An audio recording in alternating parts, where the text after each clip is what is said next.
Have any of you seen the movie Wall-E? If not, the whole story behind it is about how the Earth is dying and everybody is going on a cruise ship up into the stars to last until Earth is habitable again. By doing so, they allow every human being to be spoiled, living the perfect life by eating whatever they'd like, going to see whatever they wanted, being carried around in these hoverboards to different places, pools, spas, restaurants, you name it, like as if they were on an actual cruise ship. The downside to this was everybody became obese, unfit, overweight, wasn't able to stand, never got the exercise or diets or movement that they needed in their daily lives, which started to affect their health overall. Good evening, my name is Diego Ramirez, and I'm going to be talking to you about how obesity in America is at an all-time high, how we can change that by starting here now, and how you should be fit, active, don't have to be Mr. or Mrs. Muscle Woman, Muscle Man of the Year, don't have to be one of those top influencers. Just how the benefits of you working out daily, being active, staying fit, can increase not only your lifelong longevity, but your overall happiness and health overall. Like I stated in my introduction, one of the main points I'm talking about is obesity in America and how it is at an all-time high. In a study done by the CDC back in March of 2022, they surveyed 1,000 random people in Manhattan by doing a BMI, a body mass index test on them. And out of 1,000 people, according to the CDC's guidelines on what is obese and overweight, 876 were considered obese and overweight.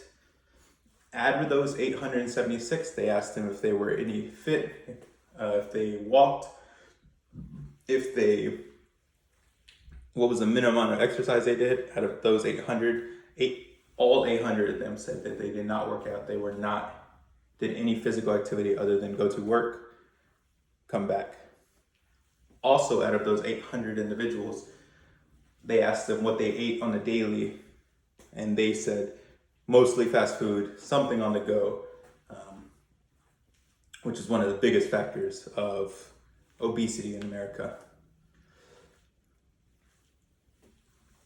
My main point is going to be on how the benefits of being fit definitely outweigh the costs of not.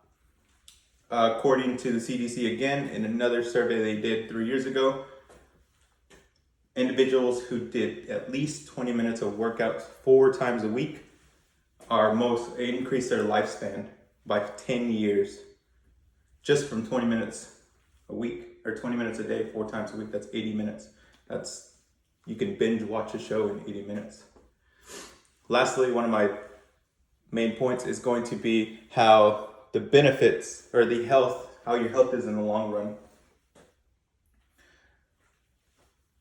According to Mayo Clinic, individuals who are obese for longer than 15 years of their life continuously lose those 15 years later on down the road. Individuals who turn the page and start being more active and more fit tend to increase their lifespan by 10 to 20 years. So you could see how being obese can affect not only your health, but also your longevity in life. The problem in the United States, as I mentioned earlier, is the ease of access to food, the ease of access to Uber, to taxis, to just driving to work, always being on the go, always being in a rush, never having enough time. And we slowly start to drift away from our ancestral traits of walking, running, things that they did in their lifespan. There are many different risks, like I said earlier, that lead from being obese. These are all the problems or the needs from Monroe's sequence. The solution to this is my plan. My plan is to educate individuals like yourselves, the audience, on how to increase that activity, how to go out there and change your life, whether that's walking, whether it's 20 minutes a day, like they said earlier, that I cited, or actually going to the gym. Maybe you don't get that extra Red Bull. Maybe you don't get that extra fast food that you don't need. Skip a day, then skip 2 days, and then skip 3 days. And then now you're eating healthy as well as increasing your physical activity. One of the things that helped change my life as I was 312 pounds was not eating out so much, was walking to work. My job was only a mile away. I decided I could walk there, 1 mile there, 1 mile back. I started to pack my own lunch. I started to take the stairs instead of the elevator, which helped me lose 50 pounds just from that minor activity, that minor change. And that's what I'm here to help you. Can you visualize this for me? Can you visualize yourself going outside, checking the mail, taking your time, when all of a sudden you hear, "Help, help, help." It's your mom or your dad or your grandma or your grandpa, and you're trying to rush, sprint back into the house, walk up the steps, get into the room, and now you're out of breath. Now you're also in trouble. Your medical help, you see them on the ground, you're trying to help them, and now you can't even help yourself. That was exactly me. That whole situation was what made me realize that I needed to change my life at a young age. At 23, my mother had fallen and broke her hip. And I was out of breath. I couldn't assist her. I was just the steps, walking up them is what caused me to be fatigued, delayed. So this is why I'm coming to you and telling you how you need that physical activity in your life. You need to change for the better, whether if not for yourself, but to assist somebody else. Whether that's a loved one, whether that's a spouse, whether that's a significant other, whether that's a friend or a family member, anything like that. So my plan of action is going to be to travel around, show these individuals just minor things that they can do to change. Like I stated earlier, according to Mayo Clinic, 20 minutes a day, 4 times a week is all you need to increase your lifespan.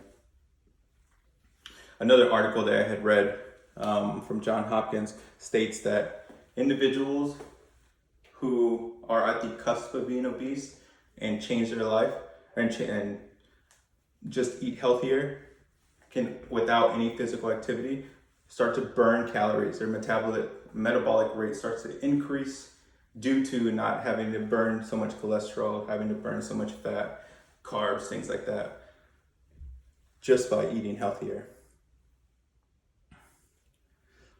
I've given you all the information I think that you need. I've given you all the scenarios. I've given you the visualizations. I've told you my story.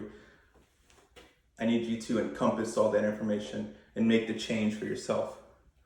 I'm not really asking you to make the change. I'm telling you, we all need to be physical. We all need to be, you don't have to be the most physically fit person in the gym. You don't have to be at home working out 24/7, counting every grain of rice, every protein, every piece of chicken. Just starting slow, baby steps. Walk outside, walk the dog more. Don't pay somebody. Don't eat fast food as often. Don't go to the 7-Eleven, get a hot dog and a Coke. Maybe get some nuts and water. Sprinkle some meal in there to get some flavor. Walking to the gym. I know a lot of us have gym anxiety. Maybe work out at home, watch a couple YouTube videos. That was one of the things that helped me with my gym anxiety. I would watch YouTube videos on how to personally do workouts at home, so I wouldn't be judged. And then from there, I gained the confidence to go to the gym, whether it was 20 minutes to 30 minutes to 40 minutes, things like that. Walk outside, first walk 1 lap around the track. Feel better, walk another lap. Feel good, walk another lap. Feel good, walk another lap. There's a mile right there. 20 minutes a day. So you have the information. Now you need to do what you need to do to change your life, change America, and quit this habitable lifestyle. My name is Diego Ramirez. Thank you for coming to my speech.